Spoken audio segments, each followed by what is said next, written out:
সাইয়েদনা আদমের সামনে অনেকগুলো রূহ রাখা হলো। সাইয়েদনা আদম বললেন, এরা কারা? আল্লাহ বললেন, এরা হচ্ছে নাসালুক, তোমার বংশধর, পৃথিবীতে তোমার পরে এরা পৃথিবীতে আসবে। সাইয়েদনা আদম বললেন, আল্লাহ ওই যে একটা রূহ দেখা যায়, এটার নাম কি? আল্লাহ বললেন, হাদা ইবনুকা দাউদ, এটা তোমার ছেলে দাউদ, সে দুনিয়াতে নবী হয়ে আসবে, তার ছেলে সুলাইমানও নবী হয়ে আসবে।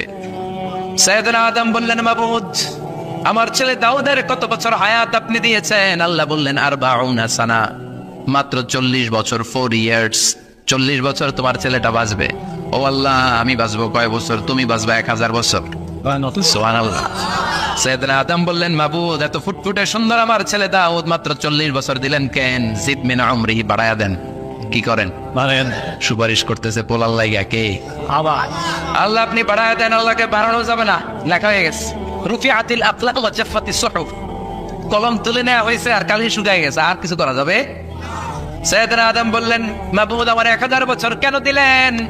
আমার এই সুন্দর ফুটফুটে ছেলেটারে মাত্র শুধুমাত্র 40 বছর কেন দিলেন? ও মাবুদ, আমার 1000 বছরের দরকার নাই, আমার 1000 বছর থেকে 60 বছর আমি আমার ছেলেরে দিয়ে দিলাম। দাউদ আলাইহিস সালাম বাঁচবে 40 বছর, তো বাপ আদম যদি আরো 60 দেয়, 40 আর 60 মিলে কত হয়? ভালো হিসাব বুঝে 100। আর আদম আলাইহিস সালাম পেয়েছিলেন 1000 বছর, 60 কমে গেলে রইল কত? 940 বছর পৃথিবীতে থাকার পরে মালাকুল মাউত চলে এসেছে। কারণ এটা on time, the death will come on time, it never late, কখনো দেরি হয় না। আল্লাহ বললেন, লিকুল্লি উম্মাতিন আজালুন ফাইযা জাআ আজালুহুম লা ইস্তাখিরুনা সাআতান ওয়া লা ইস্তাকদিমুন। মৃত্যুর একটা নির্ধারিত সময় আমি বেঁধে দিয়েছি, অন টাইম, অন টাইমেই চলে আসে, 1 সেকেন্ড আগেও আসবে না, 1 সেকেন্ড পরেও আসবে না। 940 বছর বয়সে মালাকুল মাউত এসে হাজির, এসে বলল, জিতু আন আকবাদা রূহাক, রূহ কবজ করতে আসছি। আদম আলাইহিস সালাম বললেন, রূহ কবজ করতে আসছো মানে? আমি বাঁচবো তো 1000 বছর। কয় বছর? মালাকুল মাউত বললেন, না না, ওই যে আগের কথা স্মরণ করেন, আপনি 60 বছর দিয়া দিয়েছিলেন। কয় না, আমি দেই নাই, আমি আরো বাঁচুম, আরো 60 বছর পাওনা আছি, আমি দেই নাই। মালাকুল মাউত বললেন, আপনি দিয়েছেন? আদম বলে, দেই নাই। মালাকুল মাউত বলে, আল্লাহ ঘটনা দেখেন, দিয়া কয় দেই নাই। আল্লাহ কয়, থাক, কথা কইস না, আয়া বল। সুবহানাল্লাহ পড়েন। নাসিয়া আদম ফানাসিয়া বানু, ভুলে গেছেন আপনি? আমরা ভুলে যাই, আমরা খেয়ে বলছি খাই নাই, নিছিলাম পকেটে, কয় নেই নাই। এরকম ডাকাইত আছে না নাই? নাসিয়া আদম ফানাসিয়া বানু, বিশ্বনবী বললেন, আদম ভুলেছে তো তার সন্তানরাও ভুলে যায়। জাহাদা আদম ফাজাহাদা যুররিয়াতু, আদম অস্বীকার করেছে, তার সন্তানরাও অস্বীকার করে। সেদিন থেকে আল কিতাব ওয়া শুহুদ, মানে লিখে রাখার সিস্টেম আর সাক্ষীর সিস্টেম চালু হয়েছে। সুবহানাল্লাহ পড়েন। 940 বছর বয়সে মালাকুল মাউত এসে আদম আলাইহিস সালামের রূহ নিতে পারে নাই। উনি 1000 বছর যখন হয়েছে, তখন এসে সাইয়েদনা আদম আলাইহিস সালামের রূহ কবজ করেছে।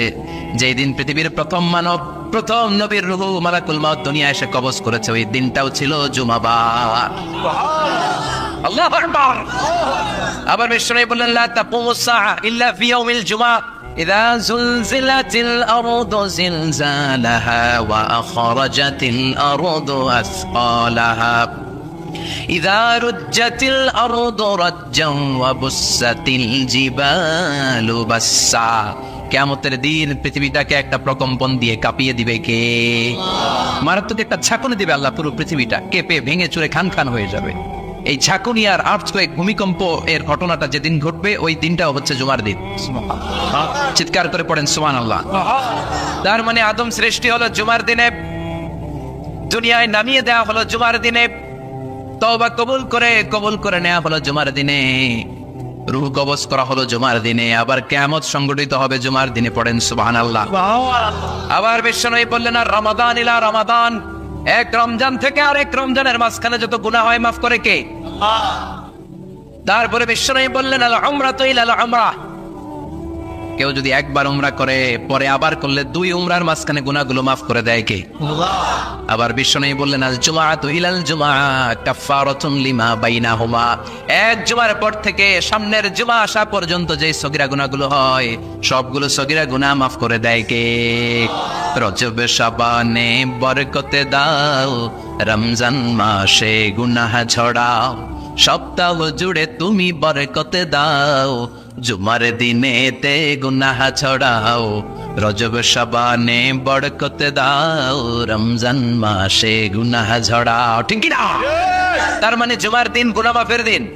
সারা সপ্তাহে ভুল ত্রুটি অন্যায় যা করলাম, জুমার নামাজের বদৌলতে সব গুনাহ মাফ করে দেয় কে? এই দামি দিনটাকে আল্লাহ ইহুদিদের দিতে চেয়েছিলেন, পায় নাই। আলহামদুলিল্লাহ কইবেন না? আলহামদুলিল্লাহ। ইখতিলাফু, তারা ইখতিলাফ করে হারাইছে এটা। এই দামি দিনটা রব্বুল আলামিন নাসারাদেরকে দিতে চেয়েছিলেন, ফাখতিলাফু, ওরাও ইখতিলাফ করে হারাইছে। এজন্য ইখতিলাফ ভালো জিনিস না খারাপ জিনিস? ভালো।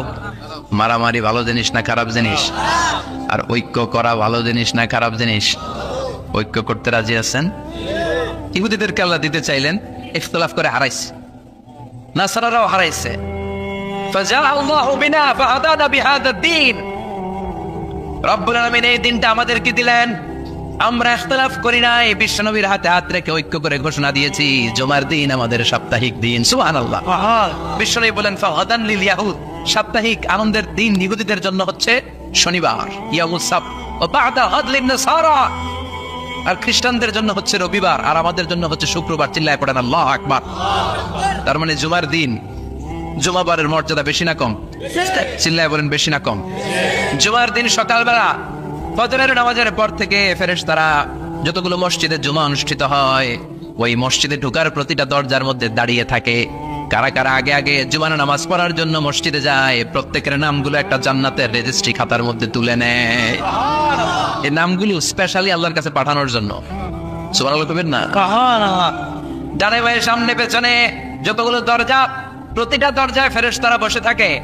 কে আগে আসলো নাম তুলে দেয়।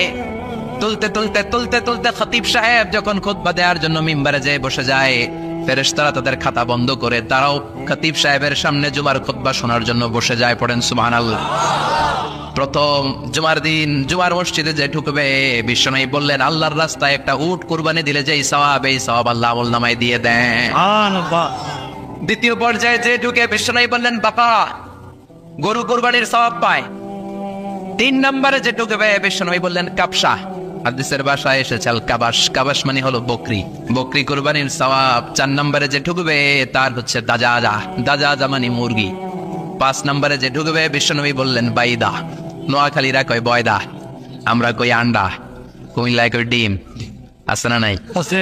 এক দেশের কত ভাষা, এক দেশের গালি, আরেক দেশের বুলি। আমরা বলি ছেলে, কুষ্টিয়ায় বলে পুত্র, আরেক জায়গায় গেলে বলে হুত, আরেক জায়গায় গেলে বলে ফোয়া। আছে না নাই? আছে। এক এলাকায় বলে বেটা ছেলে, ছেলেদেরকে বেটা ছেলে, মরদ ফোয়া, মরদ ফোয়া হইতে না, মরদ ফোয়া হদ্দে। আহা কি ভাষার বৈশিষ্ট্য। তো যেটারে আমরা বলি ডিম, কথা বলে